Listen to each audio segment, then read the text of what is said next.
Nick, you mentioned content earlier. What is maybe some kind of lighthearted, but what is maybe a movie that's coming out hopefully in the near future that you're most excited about for home theater? I will always defer to Gary Larry. Little Freudian flip there. Gary, Larry, when it comes who's to movie the Gary? We need to find the Gary. Where's that fifth tile? Darn it. What are you most excited about? What's coming up? Yeah, we were talking about Tenet earlier. You guys mentioned that. That's pretty wild. I've got a Dolby Cinema up the street, and I am just we've all talked about. I see 200 movies a year in a theater, and now I haven't been to a movie theater since March. Right. And my wife and I were talking about that. I think that's one thing that I'm missing a ton. So I want to go see Tenet. My brother's calling me. Let me ignore that. But as far as what's coming, Mission Impossible, stoked for that one. I want to see what they're going to do there. We have the Snyder Cut coming on HBO to see if maybe that makes Justice League better. So and there's a Bond flick coming too. The Bond teasers have been dreadful, but I always look forward to a good Bond flick. There's usually one or two scenes in there that car chases, whatever, that give you a nice little demo. And I think Mission Impossible does a better job than Bond with the demos. Yeah. I know you would probably agree, Larry, but when it comes to the demos, I think Mission Impossible has it over Bond series. Tenet definitely is going to have some great demo material. I've never been able to make it past about 20 minutes of the original Dune. So, Larry, get some of that spice. And Nick, also, do you guys have projector setups or what? I don't. No? Okay. No. No projector setup? No, I am a plasma TV guy still. Ooh, nice. Panasonic Z series downstairs and another Panasonic plasma in my bedroom. In here, nothing major, just a 43-inch LED, but I'm a TV guy still. I had the plasma, the VT60, the Panasonic. It's in my bedroom. Yeah, that. You know what happened to mine? That's why I went OLED. Was my wife got all mad because our teenager messed up a bunch of stuff in the pantry, and these cans fell down on these little cans fell down on the ground. So she starts just throwing them. Can you believe this? What is he doing? And one of them bounced on the ground and hit the plasma TV like dead center. And then all of a sudden, like I was watching something, all of a sudden, it just starts getting black from the outside to the center, and I'm like, oh my god, what's going on? And it was done. That's how that's why I got an OLED, because I think a lot of people are waiting for what is it, 1984 thing? Is that what it's called? The Wonder Woman one? Yeah, I don't know. That one's gonna be big. Just because she's not too rough to look at. I'm excited. I want to see more direct. I want to see that win. You know what I mean? Because I'm willing to pay. A lot of people were complaining about Mulan. Stream, you mean? So I have two young kids, and we have Disney Plus, and people were complaining like $30. Like that's a lot of money. I'm like, you know how much I would have spent if I would have went to a movie and brought everybody? Oh yeah. The problem is their experience sucks. They're like, the experience is not the same. And so I was like my wife's taking pictures of like, I don't know what you guys are talking about. Our experience here is pretty good.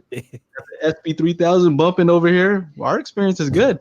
Yeah. And what's everybody talking about? I want to see more direct stuff. Yeah, Joe and I were talking about that, because I would have spent $60 minimum, for the three of us. And all that, John. And then what do you call it? And then going to the bathroom, you miss parts of the movie. So you can actually pause it and all that stuff. And where is it? Is it here? No, it's not here. Our theater does a popcorn card. So for $30 a year, I can just walk in and just get a small bag of popcorn, or upgrade it for $2 to a large. So I just walk in there with $2, get a large popcorn, go home. Nice. Wait. Get the popcorn from where? The movie theater. From the movie theater. And then he goes home and watches it. Yeah. Start delivering. I mean, we're town is 4 square miles, so like getting to the movie theater is half a mile away. It's not a big thing, but it's not a good theater. So we had a great experience. That's all I know. Yeah. So I think when you take a family of 5 to Dolby Cinema, those tickets are about $20 a pop. Yeah. Wow. And I do it. Yeah. But we don't see everything in Dolby Cinema, but I do if I'm on the road. Yeah, we actually went and saw Tenet on a Dolby Cinema. It's pretty cool. Okay, so Yeah. So how was it compared to your normal viewing experience? I'm just kind of curious. What's Because that? you got a pretty crazy setup. You got theater seats. You got a huge screen. You got port. You know, you got everything. So what's the experience like? The one thing that's odd to me is they have a like a wall behind you, so it does block some of the rear sound effects. You know, especially if you're reclined pretty good in those. But the sound in there is incredible. It accesses very, very well. Lots of LFE. You know, a completely immersive experience. Definitely a huge screen. You know, it's definitely probably one of the best in this area for sure. You know, Man, and I'm trying to sell a home thing. What are you doing, Michael? See, you need subs on the ceiling. I'm telling you. I mean, I'll go do those, but I mean, I would much rather just enjoy, because I can watch movies all day, every day here, anytime. Pause, you know, cook my own. I can bring steak into the like theater Rocco, room if I serve want your to, own you know? hot fudge sundae at home Yeah. with the beer for direct to home. You can do with the home Would theater. you Rockhurst talking my language right there. Yeah. I'm an ice cream and movies guy all the time. Would you have watched the movie at the theater if it was released direct and you could pay $25-$30? Would you have gone anyway? Be honest. If I would pay $30, I mean, honestly, it's gonna be me and my son watching it. So for $30, I mean, that's still, well, yeah, because we would have spent $15 a piece. Yeah, absolutely.